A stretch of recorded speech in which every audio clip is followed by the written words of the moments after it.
but also I'm like, will I cry? She's crossing her fingers behind her back. What is that about? I fear this is gonna get me. I feel like this book could be a 5-star.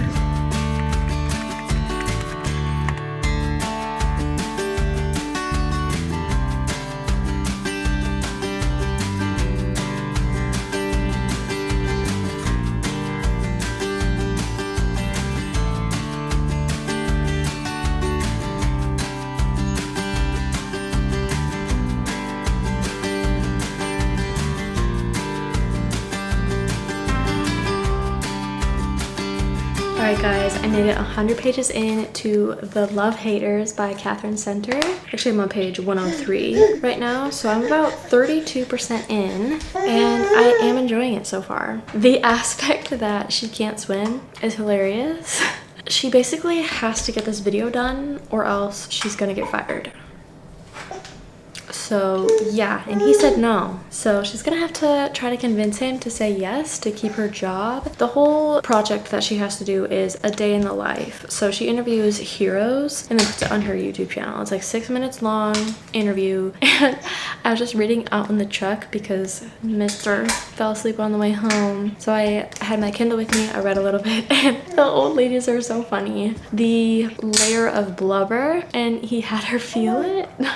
They're in the swimming pool, by the way. And then she puts her hand on her stomach, and then it said it changed her psyche or whatever.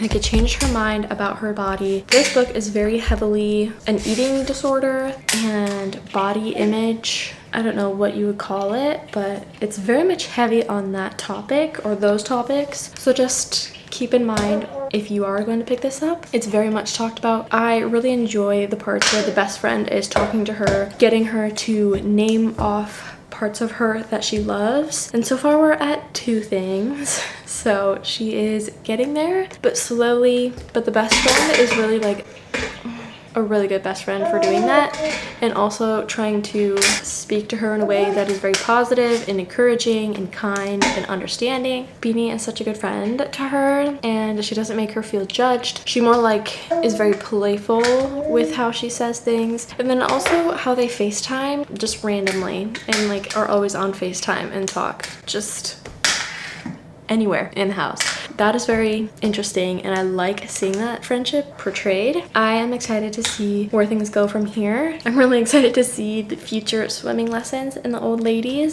The gals, they're so cute. I think there's 4 of them, but they're so cute. Anyways, I'm going to continue reading this and probably check in about the 50% mark, I'm thinking, because I'm at 30% right now, and that's 100 pages in. And usually I try to do like every 100 pages, but I feel like that's gonna be over before we know it. So maybe 50% I'll do, and then 75, and then when I finish it, we'll see how this goes. But I'm really enjoying it so far.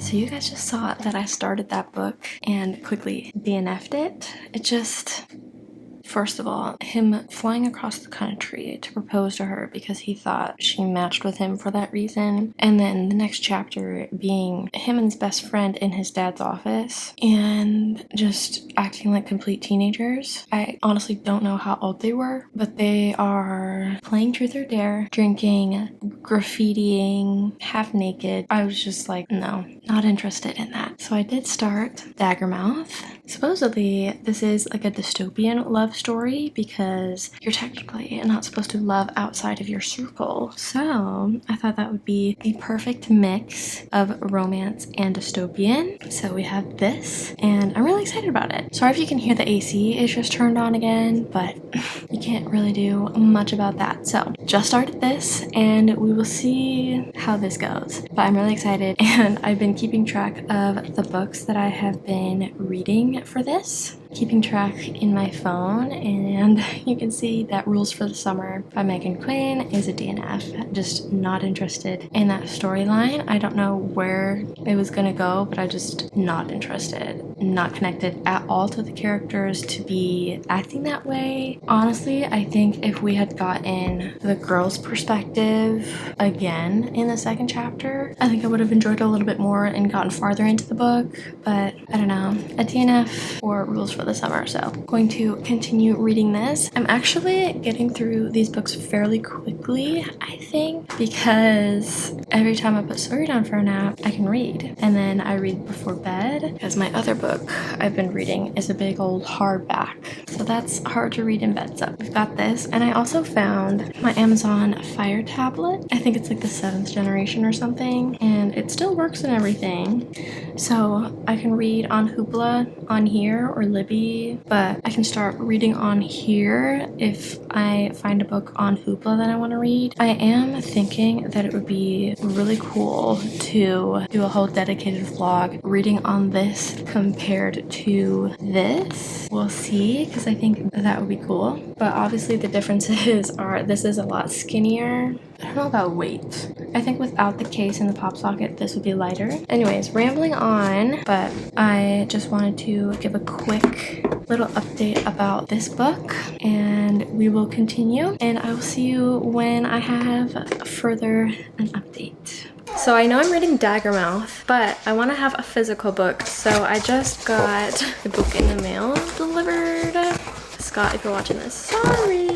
But that is The Someday Garden. This is her newest release. I'm so excited. Every garden has its secrets. When Sophie Dreer plans her escape to coastal Maine for the summer for a temporary job revitalizing the storied grounds at Lilymore House, she doesn't expect to fall in love. But when she does, with the beguiling land, the fragrant flowers, the towering hedge maze, with the quirky staff, enigmatic woman who owns the place, then the door appears. Never in the same place twice, it leads her to a secret unfinished garden with a frustrated thundercloud of a man trapped inside. I think it sounds really good. Where is my birthday? I don't want to read much else because What's my birthday? Your birthday is next weekend. This is gonna go on the cake. So I think I'm gonna jump into this one as my physical book and Daggermouth as my Kindle read. So we're gonna get into this.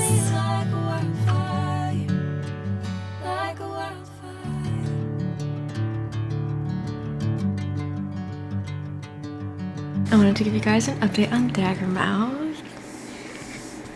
I did not read the back, so I have no idea what's a spoiler and what's not. But the force proximity and the enemies situation going on, I'm excited for it. Also, being injured. The being injured trope, force proximity. Anyways, I'm really enjoying this so far. She is a force to be reckoned with. My goodness. I'm really looking forward to it. Let's see how far I am into it. 27% now.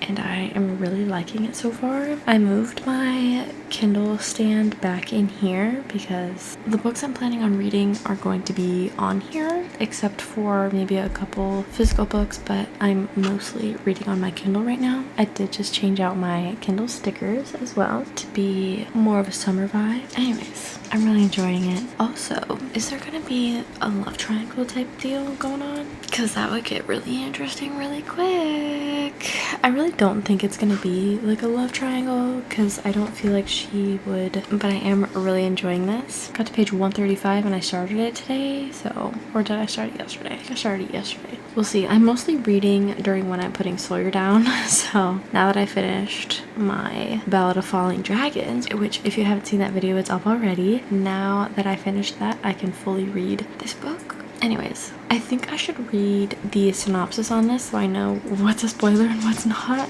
because I don't want to keep talking around things if it's on the back of the book. You know what I mean? think I should do that, but I am going to read a little bit more just to wind down for bed. And then tomorrow we will be going to church, spending time with my family, and then back to Scott's family for the fireworks, the 4th. I'm excited for this. I'm fully ready to log in, put my Kindle in the stand, and then I also have my Kindle clicker, so makes reading amazing in bed. So I'm going to switch the pop socket over to my phone and then get to bed.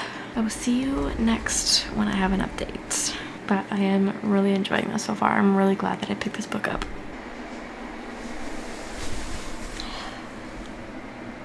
Don't mind the laundry baskets and the different scenery right here. We are getting ready for Felicity's birthday and moved this out of her room. Anyways, this book is something else. That scene on the island with everything around them is crazy. With all of that around you, you're doing that on the kitchen island. What? Crazy. Anyways. I feel like information is really picking up, like we're figuring out the president's plan for things. We're trying to figure out how to solve that. And also, I'm really liking the different POVs. So you get both Shadira and Grayson's POV, but you also get Jameson's out in the boundary. So there's the heart in the middle, there's Cardinal around, and then there's the boundary out at the edge. So there's all these rings in play. A lot of stuff is going on behind the scenes with the president. Oh, we did get a little chapter here of the president's POV. Definitely search trigger warnings for this because I was not fully aware of everything. I knew it would probably be a little gory, but like search trigger warnings. Anyways, I am 70% in so far, 72% on page 363. This book kind of got slowed down a little bit just because I was doing everything else and had to prep and work in the basement, get all of that done. I'm currently editing and it's just been a lot, so I haven't had a whole bunch of time to read this except for when I'm putting Sawyer down, and then sometimes when I'm putting him down I just put headphones on and I'm on my phone. Not the best because I should be reading while I'm in there. Anyways, I think the next update I'll be finishing that book and then we need to get started on the Someday Garden. So we're going to get through this one, I'll give you an update, and then we'll be starting this one. I'm so excited. Just finished Daggermouth, and guys, I love the dystopian setting. We got a little snippet of a rebel character and then we didn't go back to it until the end, and guys, that was really good. I was not expecting that to happen. It was really good. The plot twist, so good. I also saw the edition at Target. I'm just gonna have to show you because it was such a beautiful edition. I almost picked it up, but I think I would have gotten myself in trouble if I would have. Such a beautiful book, but it was $23.80. Just couldn't do it. I did finish it. I do want the physical copy of it. I think it's gonna be a trilogy, maybe, but I love a good dystopian. The romance in here was... I'm just interested to see how the rest of the series is gonna go because the ending of that book was like crazy business. What is that? What is going on? So I'm very excited for the rest of the books. I read it from 7.2 to 7.11 and rated it a 4 stars. It was that good. A dystopian will get me every single time. It's just amazing. I think those are all of my thoughts that I had left. Anything else will be a spoiler. But I hope you guys read this book because, guys, it was so good. The dystopian part, politics, romance, everything just meshed so well together. There wasn't too much of one thing. There wasn't a part that was lacking. It just all flowed really nice and you got the reveals at the perfect time. I loved it. All right, let's start the Someday Garden.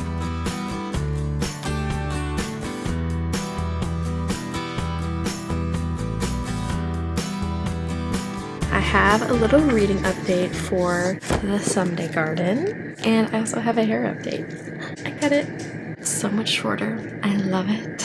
But anyways, the Someday Garden, I just got to page 109. This is Try Get, chapter 15. apparently there is a secret garden. I mean, we know this, but there's a secret garden that keeps showing up, and you get to it through a blue door or something like that, and then there's a man there. Somehow he knows her and is trapped there. I don't really understand the whole deal there, but I'm liking it so far. If you are somebody who has experienced cancer in your life with you or anybody that you know, this is a pair of best friends where one of them has passed because of cancer.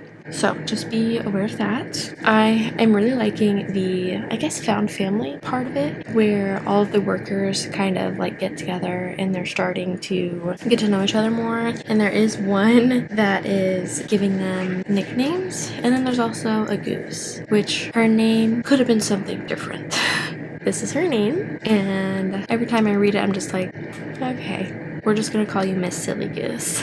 But anyways, I am liking it so far. I do like all of the colors and everything and the graphics. And I like that every chapter kind of has a different word to it. So this one, you can see how it has this word. And so you kind of get that, like understand a little bit. And then underlining a few things too. So right now she's trying to figure out what vine is going through the hedges. So that's basically her job as head gardener, or whatever you call it, the fancy name for it. So she's the head gardener here at Lilymore, and she has to figure out what's going on with the vines, and also has to fix up the whole garden areas. And now there's the centennial, so the 200th birthday of Lilymore or whatever. There's that they have to get ready for. And then also the lady that owns it, Eula, she's also going to be retiring, which I love her. She is a sweet old lady, determined lady, independent woman lady. She's funny. But anyways, I'm really liking Eula and her little spunk moments. She is funny. I'm enjoying her. And then also Sophie and whatever Wycofsky, however you say his name, they've had a couple interactions too. And then Oliver got introduced as well. So he's the nephew, I think, of Eula, or great nephew, however that is. And he came to see Eula because she was in a retirement home or whatever it is, therapy something or other. So anyways, he's here to see his aunt, great aunt, whatever. We're this far in and I'm excited for the rest of it. I feel like it's taking a little bit longer just because life has been busy. I feel like Felicity's birthday happened and then everything else seems to be happening too. Anyways, after that, we are going to be getting to another book that Shayna let me borrow, and it is a summer romance. So we will get to that after the Someday Garden. But I am really enjoying it so far. I just feel like I can't sit and read unless it's the weekend. So it's Saturday right now. So I feel like I can read now because Scott's home. So we'll see how far I get today in this. Starting on page 109.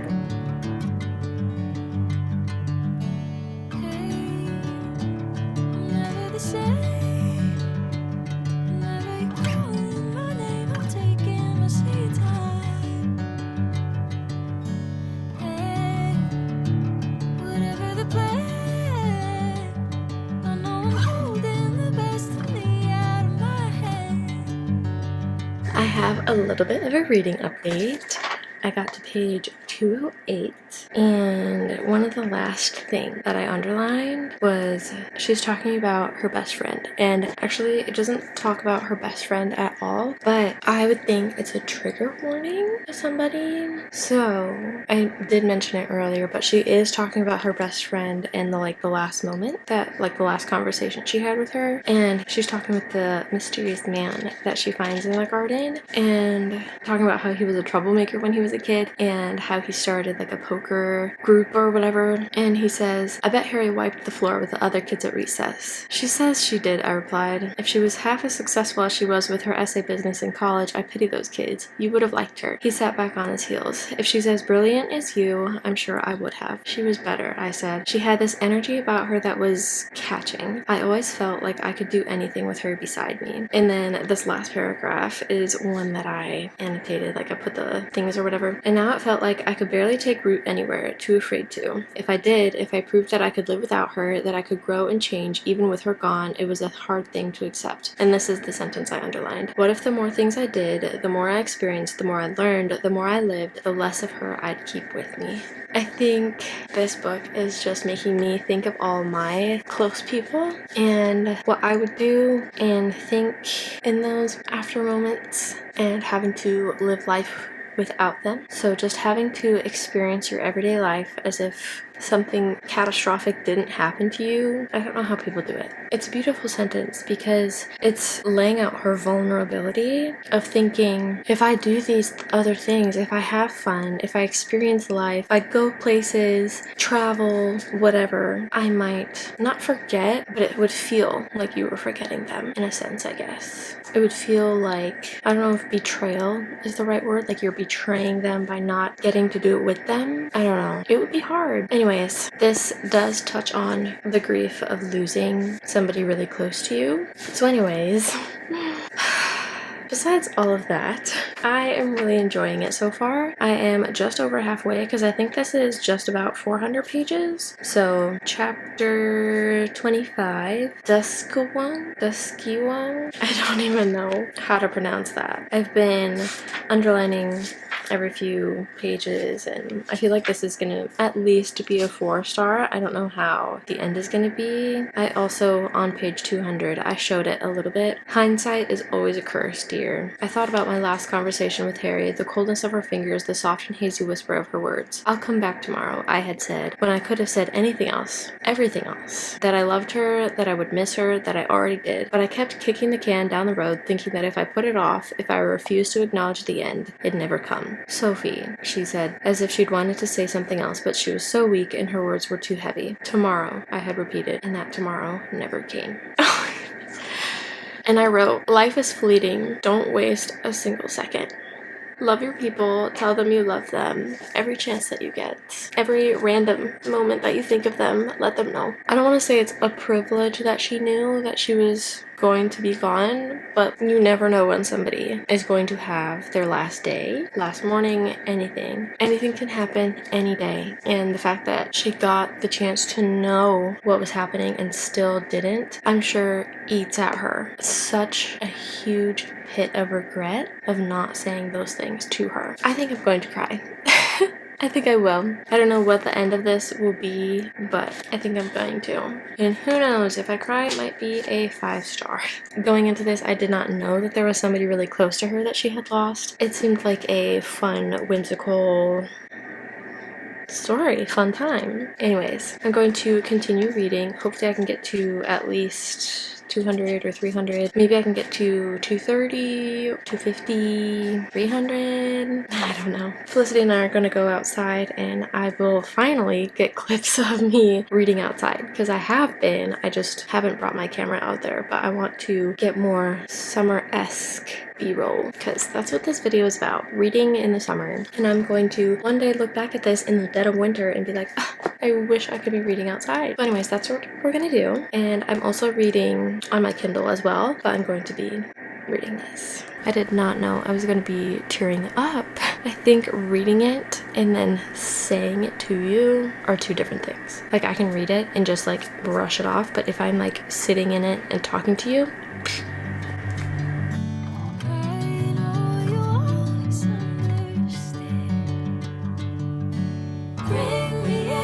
golden sunlight. If I'm going with you, I know we'll get to the other side. Sinking in, I know this feels right. Catching a breeze, love moving through me like a wildfire, like a wildfire.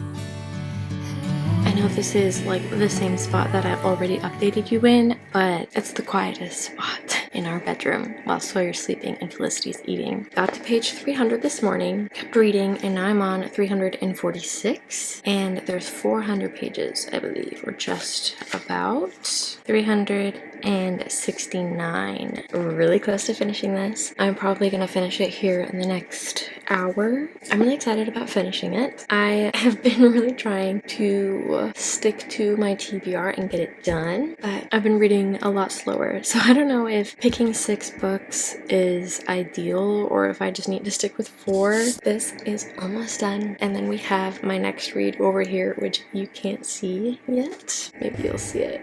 Now you can see it. It's right here. But anyways, I am enjoying it. I do really like the romance that has happened. There's only been one scene, one more intimate scene, which is a few pages, but I just went over that and kept reading, and there are some really good quotes in here that I keep underlining. I will underline something, put my pencil down, and then immediately pick it back up again because there's just really good quotes in here. Let's see if I can find a recent one. Okay, so this is talking about Henry. So it is Henry and Eula, I think her name is, but they are the people that bought Lilymore, and then Henry passed away, so then it's just been Eula. Eula is speaking, talking about Henry. He crafted the gardens of Lilymore with one simple thing in mind, that no matter where you walk, where you wander, all paths will lead you back to home. So how he did it, all the paths, it seems like a maze, but it all goes back to the main house. And then another one was also Eula talking about Henry, talking about how since his passing, she's been feeling lost and afraid to move forward and stubborn to look back and all that. And so she's saying, recently I remembered a saying he always told me when I got too deep in the weeds. He'd say, Eula, a garden is for growing. What he was saying was a garden is meant for change. It's meant to become something new over and over and over again. It's just little things like that that you can also translate to life. Wyckoffsky is just, I think that's how you say his name. But anyways, his little, well, I guess Ned, she calls him Ned Wyckoffsky, and he is the one that nicknames everybody. So he calls her Sunny, and he's asking her, hey, you know why I call you Sunny? He said, watching me wipe away my runny mascara. Because it's ironic with my last name? No, because no matter what happens, you tend to shine. Remember the first day you came to Lilymore, and Dammit had chased you 3 times already and found a wasp nest in the shed, and there was a squirrel family living in the cottage? Regrettably, I mumbled. You remember what you did? I probably tried not to cry. You laughed, Sunny, so chin up, he said, giving my shoulder a squeeze. And whatever's got you sad, punch it in the nuts. He's just funny. Anyways, I've been really enjoying it, and I'm excited to see how it ends, but also I'm like, will I cry? Because I've already teared up speaking to you about it. I'm sure at the end Eula's gonna die or something, but I don't know.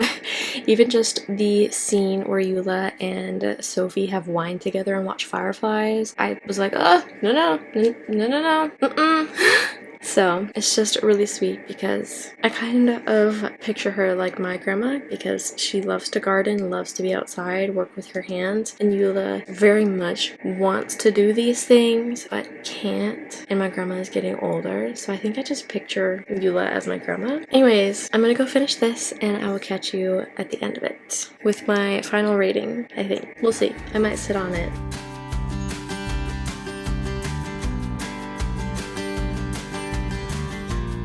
Kids are eating a snack, so I can do a little wrap up of the Someday Garden.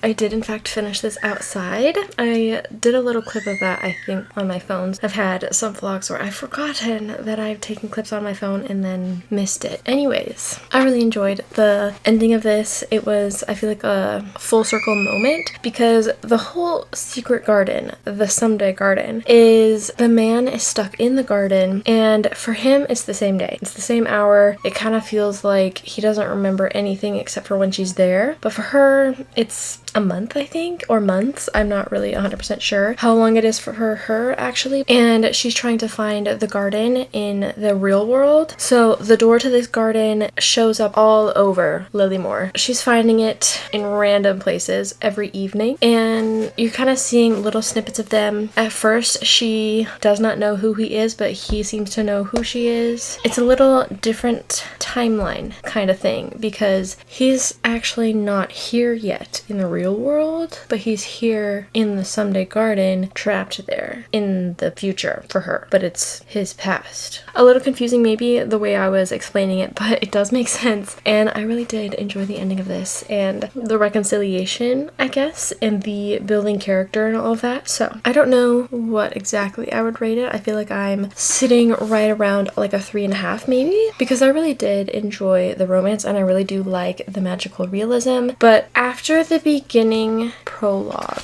because Lilymore is kind of alive, I guess, in a sense, because it's saying the house watched as its new owners celebrated occasions and mourned losses that bit all the way to the bone, and decided that if they couldn't have their own, they'd make a family a different way. Then they placed a beautiful carved piece of driftwood on its door with a word painted in lovely looping letters, a magical name for a magical house by the sea, Lilymore. So I thought we would kind of see like the house come alive, kind of. If you've read A Court of Silver Flames, kind of like that vibe, like the House of Wind, that kind of vibe. That's what I thought was going to happen. But really, the magical realism comes from the garden and the different timelines. And he's always there at sunset, and she only gets to see him during sunset, golden hour, or whatever. So that's the magical realism there, and not the house, like I thought it was going to be. Other than that, I don't really know what else to say, except it was a really cute romance, and I really did enjoy their banter and everything. But I feel like there wasn't much to the plot. Like, we didn't really see her every day to day, which as a gardener it would have gotten a little boring. Yes, it would have, but I feel like I was looking for more in the plot. But it's very heavily romance. I understand that for what it was. That is The Someday Garden. And now we can pick up our next book, which is none other than the book that Shayna is letting me borrow. So that is Summer Romance. I did tell you it was a summer romance, just not the summer romance by Annabelle Monaghan. Or Monaghan? Monaghan? I don't really know how exactly. She's crossing her fingers behind her back. What is that about? I'm so interested. This cover is really pretty. Holding hands by a water, and there's a house. Allie Morse is a professional organizer whose own life is a mess. Her mom died 2 years ago, then her husband left, and she hasn't worn pants with a zipper any longer than she cares to remember. No one is more surprised than Allie when the first time she takes off her wedding ring and puts on pants with hardware, overalls count, right? She meets someone, or rather, her dog claims a man for her by peeing on him. No! Ethan smiles at Allie like her pants are just right, like he likes what he sees. He looks at her like she's a younger, braver version of herself. The last thing newly single mom Allie needs is to make her life messier, but there's no harm in a little summer romance, is there? So I think the crossing her fingers is like, I don't know if this is gonna be real kind of thing, like I hope it's real, or it's gonna be like, I promised you something. I don't know what it's called when you cross your fingers when you promise something. I'm really interested. So she was married, has a kid, and is navigating single mom and relationships. So I think this will be really interesting, especially since I am a mom with a child, with 2 children, actually. I'm really excited to go into this one. So let's go ahead and start this and yap no more. I'm sure you've heard the kids in the background talking to each other, so I've got to go.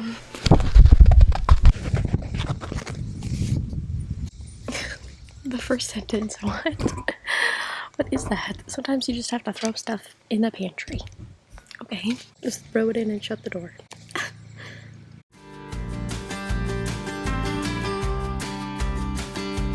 Hold on. Okay, so this is on page 2.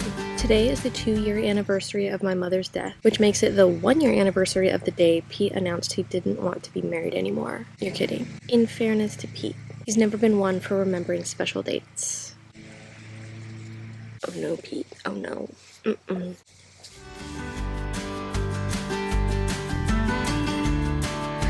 This is page 3 now. I fear this is gonna get me. She is crying in the kitchen about her mom, missing her mom, and she's making cookies and crying. So Pete had just been exasperated at her. His exasperation was sort of white noise in the background of my life. I sidestepped these comments and turned to the kids or the dog or my mother, but she'd been gone for a year, so I stood there crying about the oatmeal, about the way Pete was looking at me and also not, and about the big chunk of my life I'd spent married to a man who would not cross the width of a kitchen to comfort me. I want a divorce, he said. When I didn't say anything, he said, I don't want to be married anymore.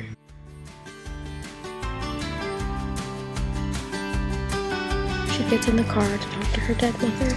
That's so sad.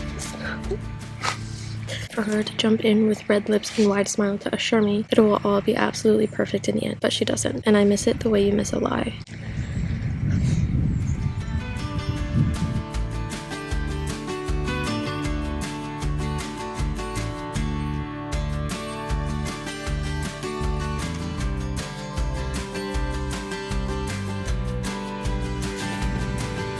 I feel like this book could be a 5-star, and I think she does have 2 kids because she's saying kids, so it's more than one, but I feel like this could be a 5-star. We'll see.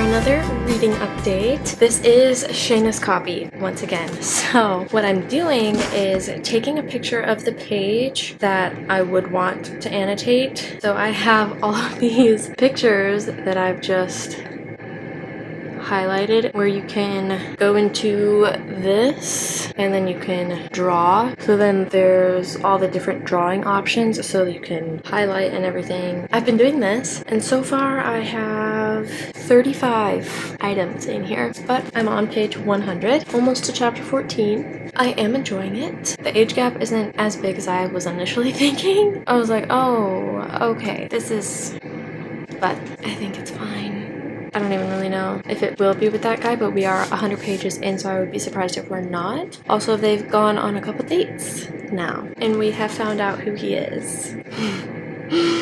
I'm enjoying it. I do really like the depth, I guess, to the characters, especially the mom aspects of it. So this is on chapter 4. It's the 3rd day of camp, and I have 6 things on my to-do list today. Before I had kids, I was still on the list. So as a mom, you really are put very last. And on the very first page, she is a professional organizer. She organizes people's houses. Sometimes you just need to wing it. I think that applies to so many things. You wing it as a parent until you know. Also highlighted, I'm here, but also not here. And that is seriously like one of the truest things ever. Like you can be so present with your kids, but mentally you're just like, oh, not there. You're physically there, but mentally you're just like, I need a break. All the things. So on page 2, this is when Pete was telling her that he wanted a divorce. I highlighted, I was going to show my kids that fun doesn't die. So she's going through so much with her mom passing away and then also going through a divorce. So the resilience that she has to make sure that she shows up for her kids and shows them that they can still have fun even though life is hard. Oh my goodness. One quote that made me tear up was it's on page 11. So she is picking up her kids from school and her youngest, his name is Cliffy and he's 6 years old, I believe. He walks out of the school, sees her. He gives me the smile of a 6-year-old boy who hasn't seen his mom in over 6 hours. This smile could power a small city and every day I wonder when it will end. I wonder when he'll walk out of school and give me a nod and then run off with his friends. My nose is burning. I'm just thinking of having to do that with my kids. Like the day that they are no longer super excited to see us. But I know it doesn't last forever. I just have a lot of updates. I'm not going to give like too many updates further on, but this is like the first 100 pages, so I feel like it's alright. This is on page 21. She is making her coffee, and Pete always wanted it with cinnamon in the grounds and then brewed. So she almost made her coffee, like the next morning after he left, she almost made her coffee with cinnamon in it. So she realizes, hey, I actually don't have to do that anymore. I can make my coffee how I want to. So anyways, Greer, her oldest, says, you're looking at your mug like you're going to make out with it. And this is also during the same time that she takes her wedding ring off for the first time. Right before Greer says that, she's thinking, I have the sense that I am a limb that went numb and I am starting to tingle again. So after she's made her coffee and after she's taking off the wedding ring, she's starting to feel alive again, like starting to be revived. Also, I think the Phyllis texting her in the morning, like with emojis and everything, is so cute. So I feel like Phyllis is going to be like a really lovable character. And then at the bottom of page 23, she's talking about being at a dog park. All of this feels like something I should enjoy, but truly the dog park is the worst. It's like a cocktail party without the cocktails, and my desire to flee when everyone else seems happy to linger. It makes me feel like I'm the wrong kind of person. As somebody that always feels socially awkward, totally relate to that, but also when you add on to the fact that you're going through a divorce and your mom died, all of that, and people are coming up to her asking her how she's doing, and she goes, I don't know how to respond to everyone's casual 10,000 pound question, how are you doing? Better than you think. I'm finally getting divorced, and look at my pants. She's wearing hard pants, so pants that have hardware on them, not just like sweatpants or a stretchy waistband. Also, the first date feelings. Page 29, he holds onto my hand for a beat too long. I have the strangest feelings that I want him to keep holding onto my hand. And also that she just wants to blurt out everything that she's been feeling. Also, it's really cute that Phyllis and her have been checking in on each other for like the whole time that they've lived there, so it's been like 10 years. And her saying is, pull the weeds and let God do the rest. She is, like her garden, thriving beautifully. And then spring is always coming. It never doesn't come. And then the feeling of being truly looked at. Page 40, he's looking directly at me, into my eyes, and then at my hair. I am out of my body being looked at like that. I'm out of time and in some other lighter for your body. I don't want to move. Why are you looking at me like that? I hear myself ask. He barely blinks. I bet everyone looks at you like this. And then later on into their date, she's been asking him get to know you questions. So he goes, you're good at dating. I can see you've mastered this part. A little bit later, she asks, have you ever been married? No. Why not? I've never really dated anyone I wanted to marry, and also I am told I'm unreliable. Immediately, she's turning to him and narrowing her eyes. Unreliable. It's a good thing I am not in the market for a husband, because this would be a deal breaker. I wait for him to say more about this, but he doesn't. Interesting. Also, a little bit later into their date, I lean back in my seat and my arm brushes against his on the shared armrest. I am stunned by the feel of it, and I stay perfectly still to keep him there. Just like the little first date things. It's so cute. Even though they're 38 and 36. Cute all over again. Anyways, we talk about nothing. It is a free-flowing, easy stream of conversation that feels like it's pulling me along, each topic leading to another. Such a comfortable conversation to be in. Also, page 63. Anyways, I feel like those are all the updates I should give you because I don't want to spoil anything else. Because page 63 is a little bit of a whoa, didn't know that, but I kind of suspected a little bit. But anyways, this is going great. I am really enjoying it. I will catch you back on page 200. We'll see. That'll be chapter 28. I will see you later. Okay, I know I keep updating you in the same spot, but it's the easiest and quietest area. I got to page 252 now of Summer Romance. I'm probably going to get to page 300 tonight. We'll see. It is only 8:42 right now, so I have quite a bit of time. I feel like I could even finish it because this is how much is left of the book. Not all of the end, just this. So I really feel like I could finish it tonight. It's 316 pages and I'm on 252. So we'll see if I finish it tonight. I have been highlighting so much in here.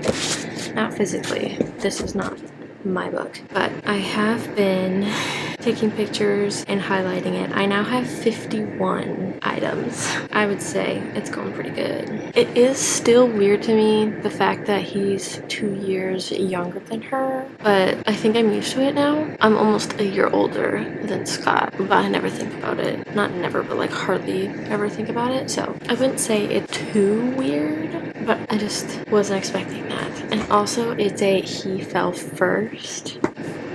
Cute. So anyways, I don't know what this whole deal is about anymore. They made this is just a summer romance, and then he was like, it's whatever you want it to be. So they had just been taking it not seriously. Also, sorry if you hear the AC and my fan going. I'm trying to get the room cold before we go to sleep so that it's nice and cold and I'm not hot. Anyways, I'm really enjoying it so far. Pete is like the worst. He's made her feel so bad about herself, and I'm glad that she is sticking up to him because nobody should feel that way. I'm going to go downstairs and read a little bit more. I'll probably bring you so we can get some more reading footage in the book room. Let's go do that. Scott was gonna play some Rocket League, and then we're gonna play Mecha Chameleon, I think is how you say it. We'll go do that.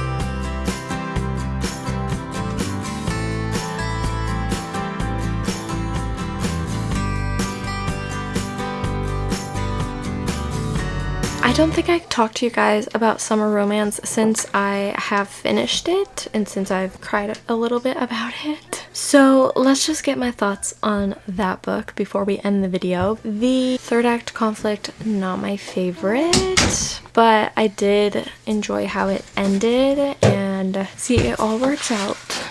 I think I would rate this maybe a 3-star, probably 3.5. It was a good romance. Definitely not my favorite, and the plot point's not exactly my favorite. I did enjoy how she went and saw the parts of his life that are not in the town that they're in, and I did enjoy the he falls first for her. I don't know if I absolutely loved the rest of the book, but it was a good summer romance. I don't know much more that I have to say on that book. I did give it back to Shayna already, so I don't have it physically anymore. I think anything else I would want to say would be a spoiler at this point. I think that is all I have left to say. Thank you guys so much for watching, and I hope this was a good summer vlog and got you some ideas for what to read. If you read any of these books, let me know your thoughts on them, and if you have any book recommendations, also let me know, because I would love any recommendations. Of course, I love an overflowing TBR, and I will hopefully see you guys in the next video.